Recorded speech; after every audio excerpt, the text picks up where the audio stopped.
Assalamualaikum warahmatullahi wabarakatuh. Selamat datang kembali para sobat mania pecinta artis jalanan. Perkembangan pesat dari bis Palala sangat meyakinkan. Bagaimana tidak? 2 unit per hari, tentunya bukan perkara mudah bagi pendatang baru di lintas Sumatera.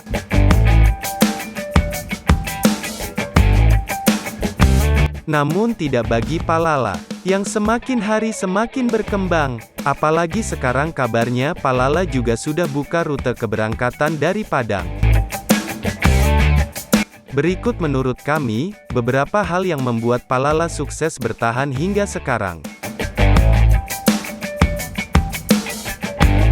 1. Penyajian fasilitas yang mengikuti perkembangan zaman. Fasilitas merupakan hal yang sangat penting bagi penumpang. Apabila fasilitas sudah lengkap, tentu saja penumpang akan merasa nyaman, karena segala keperluan dalam perjalanan sudah disiapkan. 2. Pelayanan yang prima. Menarik minat pelanggan atau penumpang bagi pendatang baru, tentunya harus dengan memberikan pelayanan terbaik. Sejauh ini menurut kami Palala sangat prima dalam memberikan pelayanan. Terbukti peningkatan dari jumlah penumpang dari hari ke hari. Dari 1 unit per hari hingga sekarang 2 unit per hari. 3. Berangkat lebih cepat. Tentunya para penumpang lebih selektif dalam memilih armada yang ingin dia gunakan, terlebih lagi dari segi waktu.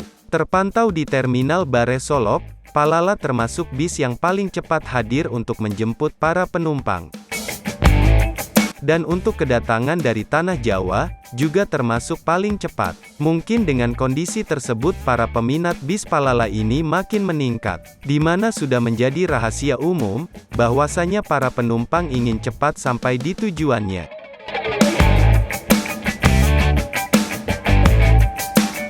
Terima kasih sudah menonton video ini. Semoga bermanfaat. Wassalam.